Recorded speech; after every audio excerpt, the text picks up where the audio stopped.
Welcome to DoktorEMR, the most reliable electronic record and management solution. I will show you how to create a patient profile. First, log into portaltest.dremr.com. Enter credentials for your login. This interface shows after login. Click on Patient option and add New Patient. Enter the patient details. Patient name. Date of birth. Gender patient. License ID.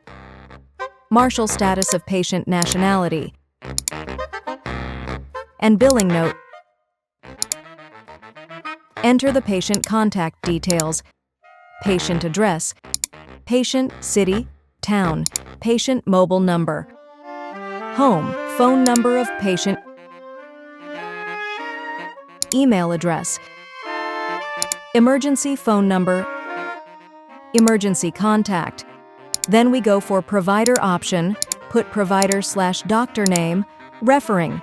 Doctor name enter, provided name since date. Move on to employer option.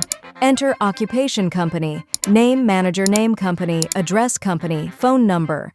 After entering the employer details, we move on the guardian option and put guardian details, name of guardian, relationship with patient guardian phone number, and click on Create New Patient and then Confirm.